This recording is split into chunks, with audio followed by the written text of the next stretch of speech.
नमस्कार, स्वागत है आप सभी का जी न्यूज पर। आपके साथ मैं हूं पूर्णिमा मिश्रा। सुबह के 8 बजने वाले हैं। 8 बजे की खबर है, सुरक्षा बलों का नक्सलियों के खिलाफ बड़ा ऑपरेशन। उस पर तमाम डिटेल्स हम आपको देंगे, लेकिन शुरुआत कर रहे हैं देश और दुनिया की 50 बड़ी खबरों के साथ। सुकमा और बीजापुर के सीमा के पास नक्सलियों के खिलाफ सुरक्षा बलों का बड़ा ऑपरेशन। सीआरपीएफ ने 15 से 20 नक्सलियों के मारे जाने का दावा किया है। सीआरपीएफ के मुताबिक रेडियो ट्रांसमिशन की मदद से 15 से 20 नक्सलियों के मारे जाने की खबर मिली है, लेकिन किसी का शव बरामद नहीं हुआ है। एनकाउंटर में सुरक्षा बलों का एक जवान शहीद हुआ है, 2 जवान घायल हुए हैं। घर शहीद शैलज उपाध्याय का पार्थिव शरीर भेज दिया गया। सीआरपीएफ, एसटीएफ और कोबरा टीम के 350 जवानों ने ऑपरेशन में हिस्सा लिया। 96 घंटे तक ये ऑपरेशन चलाया गया। इस अभियान के दौरान पहली बार वायुसेना ने सीआरपीएफ जवानों के लिए खाने पीने और दूसरी जरूरी सामानों की सप्लाई की है। सुरक्षा बलों ने जलेबी फॉर्मेशन बनाकर नक्सलियों को घेरा था। हर तरफ से घेर कर ये फायरिंग की गई। सुप्रीम कोर्ट में 3 तलाक पर आज 5वें दिन भी सुनवाई होगी। कल की सुनवाई में कपिल सिब्बल ने 3 तलाक की तुलना भगवान राम से की थी। कपिल सिब्बल ने कहा था, जैसे मेरी आस्था है कि राम अयोध्या में पैदा हुए थे, वैसे ही 3 तलाक भी आस्था का विषय है, तो 3 तलाक पर सवाल क्यों? सरकारी योजनाओं में आधार कार्ड को जरूरी बनाए जाने पर आज सुप्रीम कोर्ट में सुनवाई होगी। 5 जजों की बेंच सुनवाई करेगी। सुप्रीम कोर्ट में दायर की गई थी याचिका। सरकारी योजनाओं में आधार को जरूरी बनाने पर रोक की मांग की गई थी। हरियाणा के रेवाड़ी में स्कूली छात्राओं की भूख हड़ताल का आज 8वां दिन है। गांव के स्कूल को 10वीं से 12वीं में अपग्रेड करने की मांग कर रही हैं छात्राएं। छात्राओं को 3 किलोमीटर दूर पैदल जाना पड़ता है। रास्ते में मनचलों की छेड़खानी से तंग आकर भूख हड़ताल पर ये छात्राएं बैठी हैं। बेनामी संपत्ति मामले में लालू यादव के खिलाफ बड़ी कार्रवाई। आयकर विभाग ने दिल्ली एनसीआर में लालू, उनके बेटे बेटियों के ठिकानों पर छापे मारे हैं। छापेमारी पर लालू ने कहा, मेरी आवाज को नहीं दबा पाओगे। जवाब में वित्त मंत्री बोले, बिना ठोस आधार के कार्रवाई नहीं करती एजेंसी। शाही इमाम के पद से हटाए जा सकते हैं। कोलकाता की टीपू सुल्तान मस्जिद के इमाम बरकती, आज दोपहर तक फैसला हो सकता है। मस्जिद के बोर्ड ऑफ ट्रस्टीज के प्रमुख शहजादा अनवर अली का बयान, देश विरोधी टिप्पणी को देखते हुए बोर्ड ले सकता है हटाने का फैसला। आ जाएंगे पश्चिम बंगाल में हुए 7 म्युनिसिपैलिटी चुनाव के नतीजे। 14 मई को चुनाव में बड़े पैमाने पर हिंसा हुई थी। जुलाई में जम्मू कश्मीर में समीक्षा बैठक आरएसएस करेगा। पहली बार जम्मू कश्मीर में बैठक होगी। इस बार 2 दिन पहले ही दस्तक देगा मॉनसून। मौसम विभाग के मुताबिक मॉनसून 30 मई तक केरल में पहुंच जाएगा। कपिल मिश्रा ने केजरीवाल के खिलाफ सीबीआई को सबूत सौंप दिए हैं। मनी लॉन्ड्रिंग, हवाला रैकेट और काले धन को सफेद बनाने के आरोप पर शिकायत दर्ज करवाई।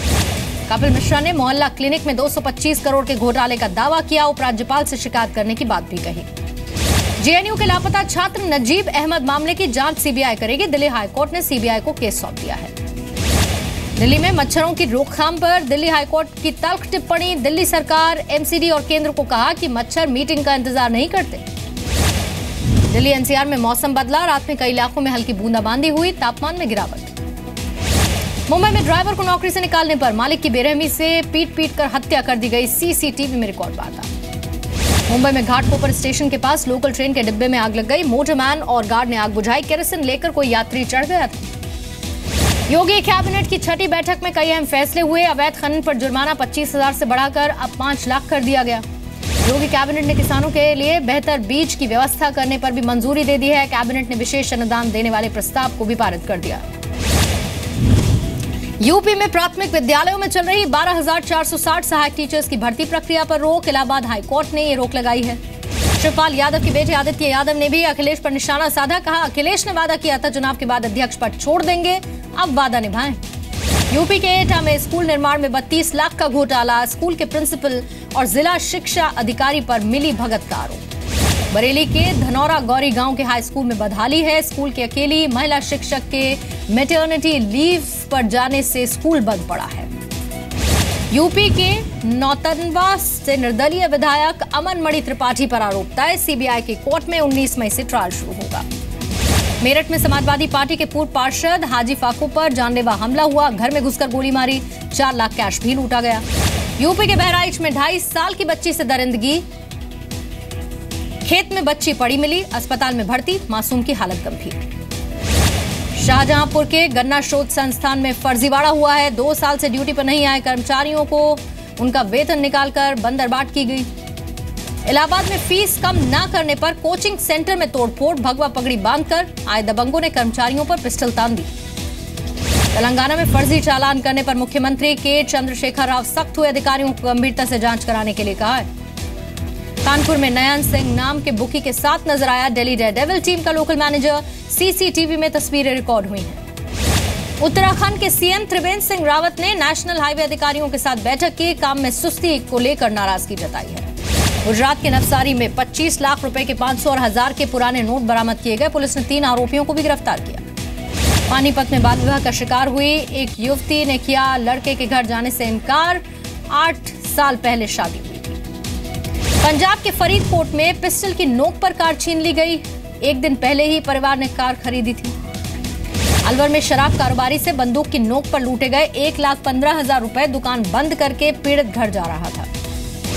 यूपी के कौशाम्बी में नव विवाहिता को जिंदा जलाकर मारने वाला आरोपी गिरफ्तार। प्यार में नाकाम रहने पर वारदात को अंजाम दिया। कश्मीर में सालों बाद हुआ किसी हिंदी फिल्म प्रीमियर। श्रीनगर के कन्वेंशन सेंटर में फिल्म सरगोशियां दिखाई। पंजाब के फजिल्का में 1 महीने तक ट्रैफिक पुलिस किसी का चालान नहीं काटेगी। लोगों को ट्रैफिक नियम सिखाए जाएंगे। पेरू में डेंगू को महामारी घोषित किया गया। WHO ने सरकार के साथ मिलकर रोकथाम का काम शुरू किया।